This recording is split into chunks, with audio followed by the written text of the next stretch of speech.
Vamos al texto bíblico. Estamos extrayendo nuestros mensajes esta semana del libro de Judas, de la epístola de Judas.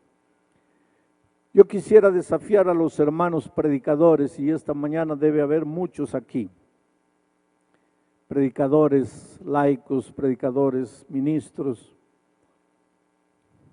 Yo quiero desafiarlos a predicar la palabra de Dios, a tomar el texto bíblico, a arrodillarse, a tratar de entender, a pedir que el Espíritu ilumine el entendimiento para entender qué es lo que quiere decirle a la iglesia. El predicador no puede llegar al púlpito para predicar lo que él quiere, lo que él piensa. La responsabilidad del predicador es predicar lo que Dios quiere decirle a su iglesia. Y lo que Dios quiere decirle a su iglesia está en la palabra de Dios. Yo siempre digo que si no hubiera Biblia, no habría predicación. La predicación existe porque existe la Biblia. La predicación es la exposición de la palabra de Dios. Y esta mañana o estos días hemos estado analizando textos de la epístola a Judas. Hay algunas características de este libro que no he estado mencionando durante la semana. Por ejemplo, voy a quedarme en el púlpito porque tengo que leer algunas cosas. Primero, si tú abres la segunda epístola de Pedro, capítulo 2, vas a ver que da la impresión de que Judas le copió a Pedro, o Pedro le copió a Judas. Ahora, Pedro no puede haberle copiado a Judas porque la epístola de Pedro fue escrita antes. Pero tampoco Judas puede haberle copiado a Pedro, porque si no, ¿por qué no le copió toda la epístola? ¿Por qué solo agarró el capítulo 2? Ambos fueron inspirados por Dios. Eso es lo admirable de la inspiración. Y hay otra característica con Judas. Judas menciona 2 libros apócrifos, 2 libros que el canon bíblico no reconoce como inspirados por Dios. Y sin embargo, Judas toma textos de esos libros apócrifos y los registra en el texto inspirado. Y aquí hay otra cosa interesante. Cuando Dios inspira al escritor bíblico, lo inspira con su cultura, con su personalidad. El escritor bíblico entonces escribe el mensaje que le ha sido inspirado, pero puede usar figuras de lenguaje, puede usar cosas que ha leído, que ha oído, que ha visto, y va a registrar todo eso con su personalidad. Si es un hombre enérgico, lo va a registrar de manera enérgica. Si es un hombre más suave, lo va a registrar de manera suave. Por eso la Biblia tiene diferentes características. Judas fue un escritor inspirado. Escribió muchas de las cosas que Pedro escribió en su segunda epístola, capítulo 2. Echó mano también de citaciones de libros apócrifos. Yo no tengo tiempo para explicar todos esos detalles, pero si ustedes leen van a ver. Eso quiere decir que el hecho de que un escritor bíblico o que el hecho de que un profeta que ha sido inspirado por Dios mencione fuentes, otras fuentes, no le quita la inspiración. Y ahora me estoy refiriendo específicamente al espíritu de profecía. Me estoy refiriendo específicamente a la escritura sagrada que nosotros tenemos. El hecho de que ha registrado en sus escritos cosas que otros escritores han escrito, no le quita ni un poco del hecho de que Dios la ha inspirado. Pablo, en el discurso del Areópago, citó expresiones de poetas seculares de su tiempo y ni por eso dejó de ser inspirado. El problema es que el ser humano, especialmente el ser humano de nuestros días, quiere acomodar todos los consejos inspirados a su manera de vivir, y cuando no encaja, entonces comienza a acusar, a criticar. Y eso es lo que acontece con la sierva del Señor. Mucha gente dice, no, porque la plagió, no, porque la copió, no, porque ella hizo. Pero aquí está una prueba. El hecho de que un escritor inspirado toma fuentes ajenas no quiere decir que él no fue inspirado. Pero ¿por qué ella no registró el libro de donde sacó, la página de donde sacó? Porque en esos tiempos no había lo que hoy se llama derechos autorales. Judas tampoco registró nada. Pablo tampoco registró nada. Pero hoy, yo no podría escribir algo que otro ha dicho sin registrar el libro, la página, la fuente, porque las leyes han cambiado, los tiempos han cambiado. Bueno, ese no es mi tema, cierro paréntesis aquí. Lo que quiero decirles es que el hecho de que un escritor inspirado echa mano de otras fuentes no quita en nada su inspiración. Bueno, el texto para esta mañana son los últimos 2 versículos de la epístola de Judas. Y dice así: y aquel que es poderoso para guardaros sin caída y presentaros sin mancha delante de su gloria con gran alegría, al único y sabio Dios, nuestro Salvador, sea gloria y majestad, imperio y potencia, ahora y por todos los siglos. Amén. Anoche estudiamos que muchos estaban entrando a la iglesia con una teoría. Dios es misericordia, Dios es gracia, Él nos da su gracia nos perdona de todos los pecados. Puedes ir a Dios como estás, que Dios te perdona, Dios te acepta. Y esta es una de las verdades más bellas de la Biblia. Puedes ir a Dios como estás. No importa quién eres, no importa cómo has vivido, puedes ir a Dios como estás. Pero ¿dónde estaba el error de esos herejes en el primer siglo? Puedes venir a Dios como estás y seguir como estás. Ese era el problema. Pero la Biblia enseña que puedes venir a Dios como estás, pero su gracia te transforma, no te deja como estás. Nadie puede usar la gracia de Jesucristo para continuar viviendo en el pecado. ¿Y por qué no? Porque el pecado te destruye y la salvación no es solamente la recompensa que vas a encontrar en los cielos. La salvación es la transformación de tu vida aquí, en esta tierra. El pecado te destruye, entonces la gracia de Jesucristo te arranca del pecado, te saca del pecado para que vivas una vida plena. Y entonces ayer Judas decía, y cuando alguien viene diciendo que la gracia solo perdona, pero no transforma, cuando alguien usa la gracia como si fuera libertinaje, entonces niega el poder de Dios. Porque si Dios es poderoso para perdonarte, es también poderoso para transformarte. Y ahora él con ese pensamiento termina su epístola al decir en el texto que acabo de leer,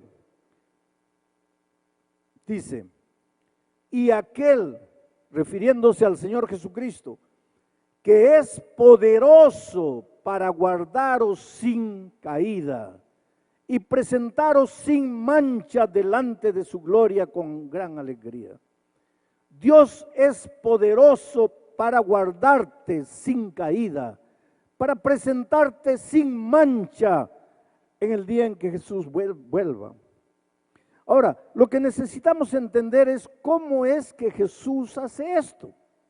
¿Cómo es que Él te guarda sin caída? ¿Cómo es que Él te va a presentar sin mancha cuando Cristo vuelva? Porque hay una figura que mucha gente usa y es una figura equivocada. Cuando se habla de la salvación, hay gente que dice que la salvación es como un elevador, como un ascensor. Tú entras y vas subiendo, el elevador va subiendo, y tú te puedes caer 50 veces, 100 veces dentro del elevador, pero sigues subiendo. Eso es peligroso, queridos. Eso no combina con la gracia transformadora de Cristo. Y no combina con lo que Judas acaba de decir, porque Judas dice, aquel que es poderoso para guardarte sin caída y presentarte sin mancha cuando Cristo vuelva. Entonces, cuando mucha gente lee este texto, se desespera, entra en pánico y dice, ay Dios mío, ¿cómo puedo vivir sin caída en este mundo de pecado, de tanta tentación? Y si todos nosotros revisamos nuestra vida, en algún rincón escondido cargamos algo. ¿Cómo puede Dios mantenernos sin caída? Tal vez este es el tema más interesante que necesitamos aprender. En el capítulo 9 de Marcos, en el versículo 33 específicamente, pero un poco antes y un poco después, vas a encontrar lo siguiente. El Señor Jesucristo un día estaba yendo camino de Emaús, camino de una ciudad. Y mientras el Señor Jesucristo caminaba, sus discípulos estaban a su lado. Pero los discípulos cargaban en su corazón un pecado del cual no querían separarse. Pero ellos descubrieron una cosa, que al lado del Señor Jesucristo es imposible pecar. Coloca esto en tu cabeza. Al lado del Señor Jesucristo, tomado de la mano del Señor Jesucristo, es imposible pecar. Porque Pablo dice, ¿qué comunión hay entre la luz y las tinieblas? Entre la justicia y la injusticia. Entre Cristo y Satanás no hay comunión. Si estás en Cristo, no vas a pecar. Pero ¿cómo peco a pesar de haber aceptado a Jesucristo ya en el pasado? ¿Cómo estoy cayendo siempre? Es porque te estás separando de Jesús. Porque vuelvo a repetir, al lado de Jesucristo no hay lugar para el pecado. Y Judas confirma, dice, Él es poderoso para mantenerte sin caída. El secreto está en la expresión en Cristo. Estoy escribiendo la devoción matutina para el año 2018. Y el título de la devoción matutina es En Cristo. Y estoy comentando todos los textos, todos los versículos de la Biblia que mencionan en Cristo, en Jesús, en su gracia, en Cristo. El secreto está en Cristo. Porque al lado de Jesús no hay lugar para el pecado. Entonces un día Jesús y sus discípulos estaban caminando y sus discípulos comenzaron a quedarse para atrás. Y Jesús también comenzó a disminuir los pasos, pero se dio cuenta que cuando Él disminuía los pasos, los discípulos disminuían más. Evidentemente Jesús pensó, estos quieren quedarse para atrás, no quieren mi compañía. Y entonces Él siguió adelante. Cuando llegaron a la casa, Jesús los reunió, Marcos 9:33, y les preguntó, ¿qué discutían ustedes cuando veníamos andando por el camino? ¿Por qué se quedaron para atrás? Y el texto bíblico dice que ellos se quedaron calladitos, en silencio. ¿Por qué? Porque por el camino habían discutido quién de entre ellos era o sería el mayor. ¿Quién de entre ellos sería el más grande? Ah, queridos, Los discípulos tenían un pecado escondido. No era adulterio, no era droga, no era alcoholismo, no era homosexualismo. Los discípulos tenían escondido en su corazón el más terrible de los pecados, el origen de todos los pecados, el primer pecado que surgió en el corazón de Lucifer. Ellos escondían en su corazón el problema del pecado del orgullo. Ellos no eran víctimas de algún pecado simple como adulterio. Ellos eran víctimas del pecado terrible del orgullo. Solo que nosotros los seres humanos medimos las cosas de otra manera. Y les voy a hacer un ejemplo. En una comisión de nombramientos, y ustedes en estos días deben estar en comisión de nombramientos, a veces una iglesia puede verse en la encrucijada porque no hay a quién colocar de anciano y tienen dos nombres, Pedro y Juan, y no saben a cuál de ellos colocar, porque ni Pedro ni Juan son perfectos. Entonces alguien levanta la mano y dice, bueno, yo creo que el más indicado es Juan. Es un poquito orgulloso, pero es el mejor. Y lo nombran. Pero tú jamás vas a ver en una junta de nombramientos alguien decir así, bueno, tenemos solo a Juan y a Pedro. Juan es un poquito homosexual, pero está bien. Eso jamás. Porque para ti homosexualismo es terrible. Adulterio es terrible, asesinato, robo. Para ti eso no tiene perdón. Pero para Jesús, el padre de todos los pecados, la raíz de todos los pecados, es el orgullo. Y los discípulos eran víctimas del orgullo. Por eso digo, el problema de ellos no era simple, era mucho más profundo que el adulterio. Era el problema del orgullo, la raíz de los otros pecados. Y ellos descubrieron una cosa, que al lado de Jesucristo no se puede pecar. En Cristo no hay derrota. En Cristo solo hay victoria. Pero a veces se sentían tan tentados, el pecado del orgullo los seducía, les picaba dentro. Pero ellos descubrieron que al lado de Cristo no se podía. Entonces, ¿qué es lo que hacían? Se separaban. Déjalo ir, déjalo ir. Porque al lado de Jesús es imposible pecar. Aquel que es poderoso para guardaros sin caída. Entonces ellos se separaban de Jesucristo para practicar el pecado. Pero al separarse de Jesucristo, practicasen o no practicasen, ya estaban en situación de pecado. Ya estaban lejos de la justicia. Ya estaban lejos de la salvación. Nosotros nos cuidamos solamente con los actos pecaminosos, pero generalmente no nos cuidamos con la situación pecaminosa, que es la raíz de nuestros actos pecaminosos. Entonces, ¿cuál es la solución?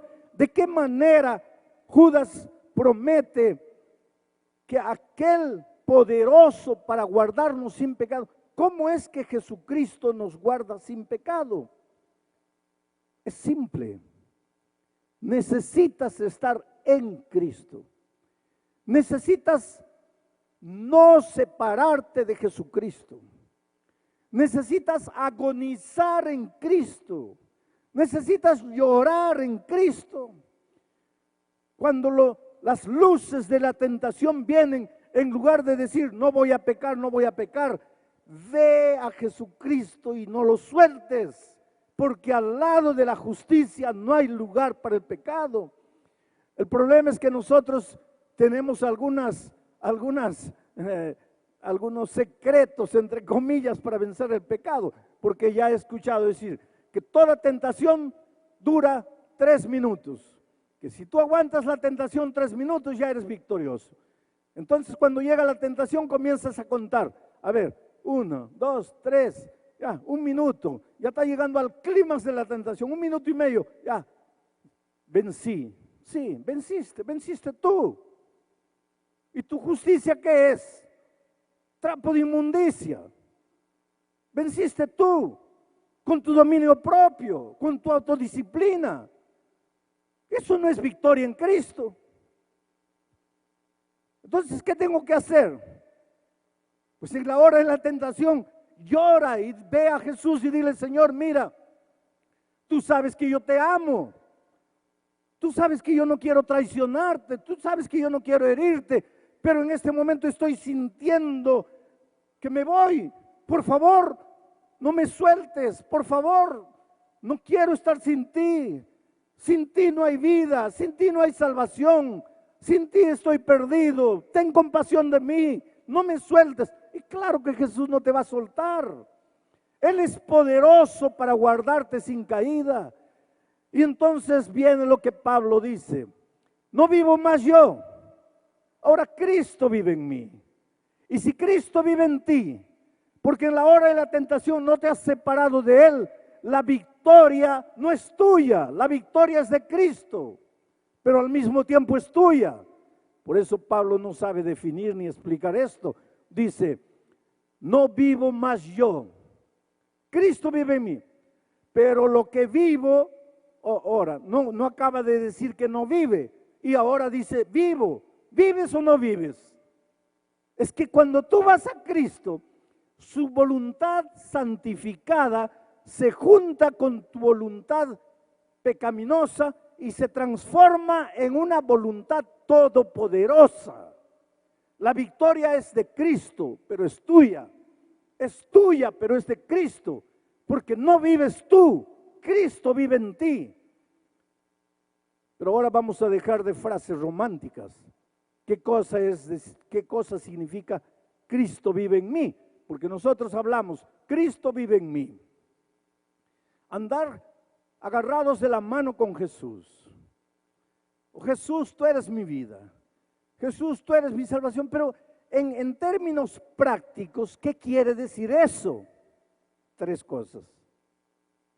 Orar todos los días, estudiar la palabra de Dios todos los días y buscar a una persona que no conoce a Jesús y traerla para el conocimiento de la palabra. Cuando tú haces esas 3 cosas, estás en Cristo. Cuando tú haces solo 2 o 1 y no te olvidas de la tercera, que es la testificación, llámale trabajo misionero, llámale traer personas para Cristo, llámale como quieras, pero cuando tú te olvidas de eso, tú estar en Cristo es puro romance, pura palabra. Y el Evangelio no es palabra, el Evangelio es acción, acción transformadora. Tienes que aprender a buscar a Dios todos los días. Tienes que aprender a orar, a estudiar la Biblia y a traer a una persona para Cristo. Ahí estás en Cristo, ahí estás de la mano con Jesús. El otro día alguien me dijo: pastor, entonces yo estoy perdido, porque yo no tengo fuerza de voluntad para orar, para estudiar la Biblia. No tengo. Pastor, yo de vez en cuando oro, de vez en cuando estudio la Biblia y nunca traje a nadie para Cristo. Ahora usted dice que para estar en Cristo tengo que hacer esas 3 cosas. Estoy perdido, pastor, porque yo no tengo fuerza de voluntad. Claro que tienes, querido. ¿No te levantas a las 4 de la mañana para ir a tu trabajo? En una mañana fría de invierno el despertador toca a las 4 de la mañana. Tú despiertas, miras el reloj, ¿qué es lo que dices? Oh, qué felicidad, me voy a trabajar. No, no es así. Miras el reloj, un frío terrible afuera, todo lo que quieres es quedarte durmiendo, pero te levantas y vas a trabajar a las 5 de la mañana. ¿Y por qué tienes que trabajar? Porque necesitas dinero. ¿Y para qué dinero? Para comer. ¿Y para qué comer? Para vivir. ¿Y vivir cuánto tiempo? 100 años. Y para eso te levantas a las 4 de la mañana, para vivir 100 años. Y para vivir la vida eterna, no puedes levantarte 10 minutos antes para arrodillarte, clamar a Dios, estudiar la palabra. No me digas que no tienes fuerza de voluntad. El problema es que tu fuerza de voluntad tú la diriges para lo que quieres, para lo que consideras importante. Pero tú tienes fuerza de voluntad. Tú puedes hacerlo. Solo clama a Dios. Pídele a Dios. Señor, ayúdame a separar tiempo contigo. Pasa ese tiempo con Jesucristo. Y ahí tú te vas a dar cuenta que Dios es poderoso para guardarte sin caída hasta el día de la venida de Cristo. Pero queridos, yo voy a entrar a otro capítulo ahora. Mientras Cristo no venga, eres un ser humano. Y a esta naturaleza pecaminosa nuestra no le gusta pasar tiempo con Dios. A esta nuestra naturaleza lo que le gusta es levantarse y salir corriendo a trabajar. Eso le encanta. Inclusive para los ministros. El ministro tiene mucha cosa para hacer. Y lo que nos gusta es levantarnos de mañana y ya comenzar con la agenda del día. Estar con Cristo, pasar tiempo con Cristo, eso al ser humano no le gusta. ¿Por qué? Porque aunque hemos sido convertidos, todavía conservamos la naturaleza pecaminosa dentro de nosotros. Y a esa naturaleza pecaminosa no le gusta el compañerismo con Dios. Esa naturaleza pecaminosa es especialista en disfrazar, en engañar, en aparentar, en mentir. Pero a esa naturaleza no le gusta el compañerismo con Dios. Por lo tanto, constantemente vivimos cayendo. Y no caemos porque Dios no tenga poder para mantenernos sin caída. Caemos porque nos separamos de Jesús. Y al separarnos de Jesús, pues la consecuencia es caer. ¿Y qué hacer? Pues aquí entra la gracia maravillosa de Cristo. Levántate. Y si me caigo 50 veces, es porque 50 veces te has separado de Jesús. ¿Y qué hago, pastor? Levántate. Y si me caigo 1500 veces, pues 1500 veces te has separado de Jesús. Pero ¿y qué hago ahora? Pues levántate. Si un día llegaremos al cielo, primero, es porque Cristo nos levantó. Es porque cada vez que caímos, llevados por nuestra naturaleza pecaminosa, clamamos a Dios, le suplicamos y Él nos extendió la mano. Te digo una cosa, querido, el Señor Jesús te ama.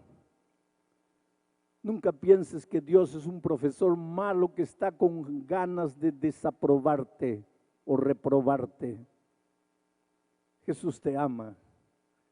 Lo que más quiere Jesús es tenerte en el reino de los cielos.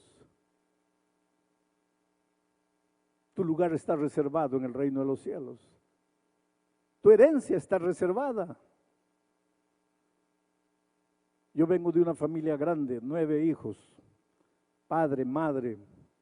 Cuando mi padre ya estaba anciano, le hicieron una fiesta de cumpleaños. Yo no estaba, yo estaba en Brasil. Pero mis hermanos me contaron que le hicieron una fiesta como a niño. Le pusieron globos, le hicieron un pastel y la mesa estaba llena. Mi padre se sentaba en el extremo de la mesa y yo me sentaba a un lado. Ese era mi lugar. Y cuando yo no estaba presente, ese lugar casi siempre estaba vacío. Ese es mi lugar. Y ese día que mi padre estaba con la mesa servida, algunos hijos no estaban, muchos hijos, muchos nietos presentes, mi lugar vacío en la mesa. Y él le dijo a uno, por favor llamen a alguien coloquen a alguien ahí. Yo no puedo alegrarme viendo ese lugar vacío. Yo quisiera que tú entiendas esta mañana que tu lugar en el cielo está reservado. Y aunque se salven millones y tú te pierdas, tu lugar siempre estará vacío. Porque eres precioso para Dios. Él te ama como eres. El otro día alguien me decía, pastor, usted dice que Dios me ama como soy, pero usted no sabe quién soy. No importa quién seas, con ese carácter horrible que tienes, o esa naturaleza que cargas con tus tendencias, eres lo más precioso que Dios tiene.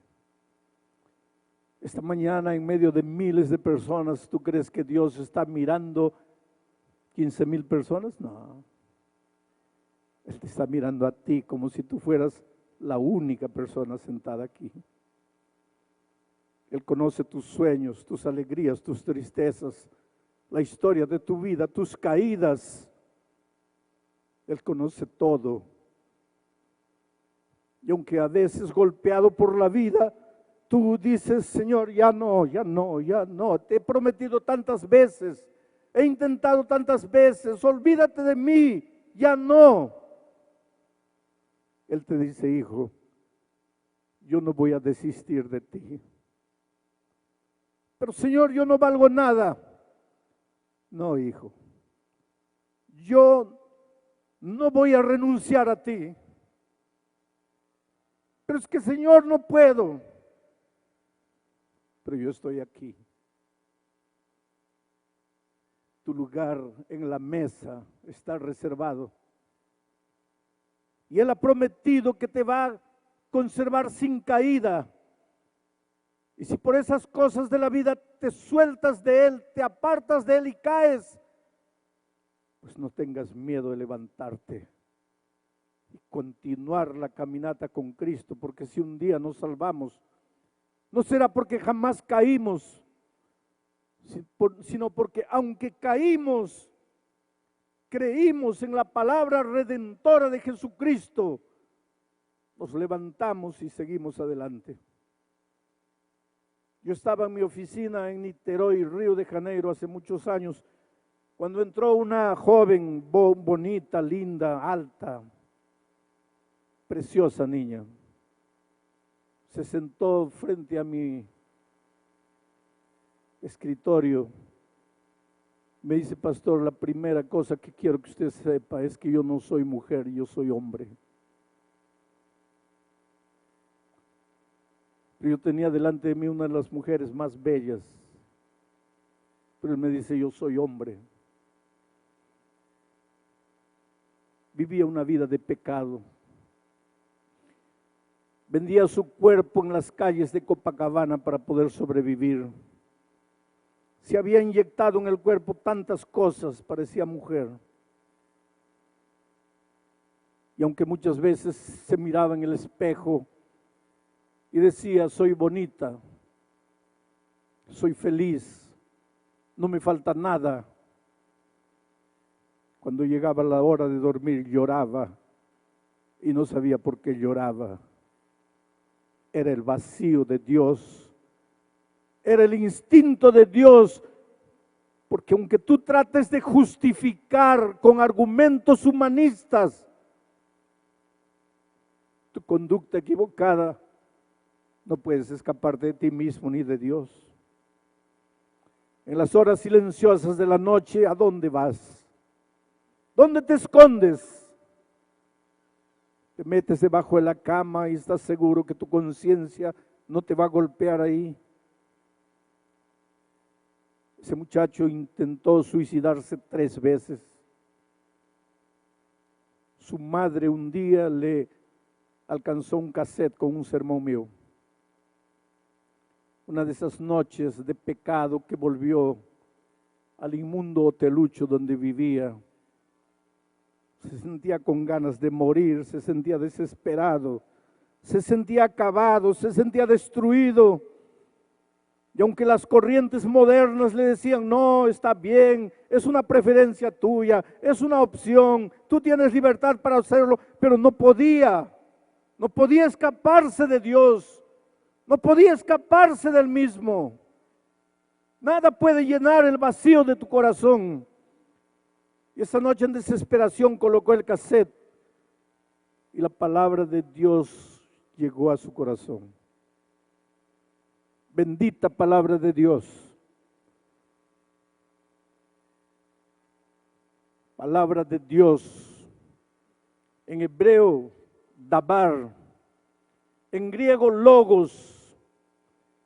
En el principio era el logos, el dabar. Y el logos estaba con Dios. El dabar. Y el logo era Dios.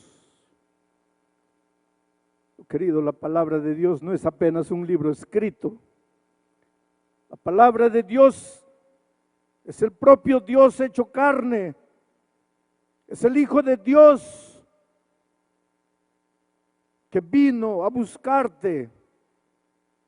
Dios Todopoderoso, que tiene poder para guardarte sin caída.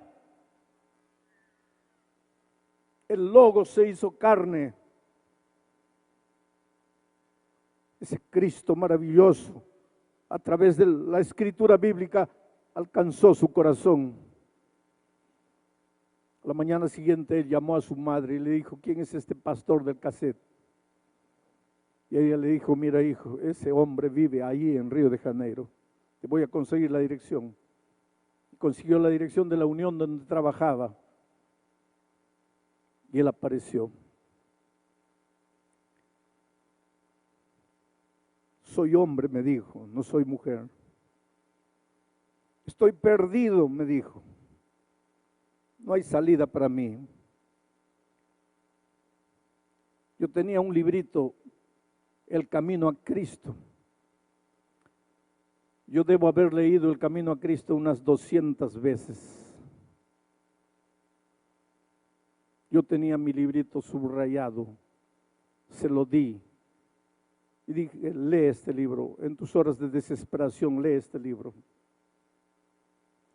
En El Camino a Cristo, el Señor Jesús dice que es más fácil, a través de su sierva, dice que es más fácil salvarse que perderse. Perderse es difícil, salvarse no. ¿Sabes lo que dice El Camino a Cristo? ¿Podrá el hombre decir no? ¿Podrá el hombre resistir? ¿Podrá el hombre no querer? Pero si no lo hace, el Señor lo salvará. ¿Sabes lo que está diciendo? Que para perderte necesitas un día parar en la vida, mirar a Dios y decirle, mira Dios, escúchame bien, no quiero salvarme, quiero perderme. Porque si tú no le dices eso, Él te va a salvar. Su gracia es maravillosa, su amor es infinito, te va a alcanzar, su misericordia te va a conquistar. Va a tener que llegar un día en que caigas de rodillas y digas, Señor, no tengo más a dónde esconderme de tu amor, no tengo más a dónde correr de tu gracia. Y el día que te dejes encontrar, ese día tú no tienes idea de lo que Dios va a hacer en tu vida. Y ese muchacho clamó a Dios, la historia es larga, no la voy a contar toda. Pero muchos años después, en una iglesia de San Pablo, me encontré con ese muchacho. Ahora era un hombre elegante, vestía terno azul marino. Se acercó de mí y me dijo, pastor, ¿se acuerda de mí? No. Míreme bien, ¿no se acuerda de mí? No. Pastor, la única vez que hablé con usted, yo estaba vestido de mujer, fue en Niterói, en su oficina. ¿Se acuerda de mí? Y claro que me acordaba de aquella escena. Y lo miré y le dije, mira, no puedes ser tú. No puedes ser tú. Es imposible. 2 lágrimas aparecieron en sus ojos. Me dijo, pastor, ¿usted no cree en los milagros que predica? Yo le dije, hijo, no quise decir eso. Lo que quiero decir es que es tan maravilloso lo que veo, lo que me cuentas. Él me dice, sí, Dios me transformó. Y me dijo una cosa interesante. Pastor, si yo le dijera, mi vida es completamente diferente. No es verdad, pastor. Es verdad que mi vida cambió. Pero yo todavía me siento atraído a hombres. No logro sentir atracción por mujeres. Todos los días tengo que arrodillarme y clamar a Dios y suplicar su gracia maravillosa.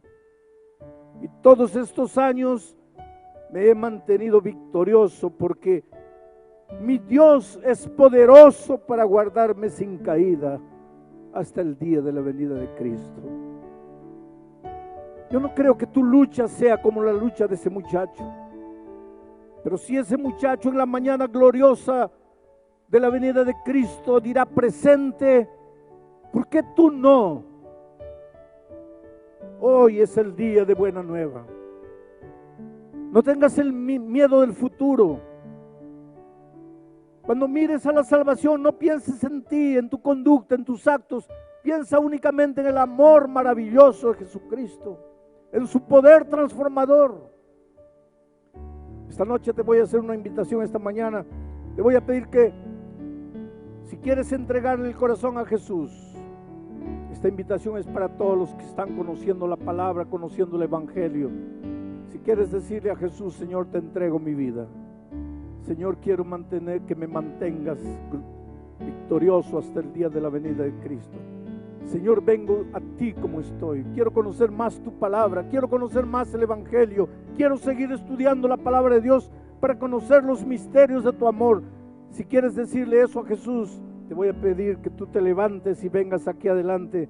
Quiero hacer una oración de victoria sobre ti. ¿Dónde está la primera persona que quisiera levantarse y venir? Ven. Hoy es el día de buena nueva. Levántate y ven.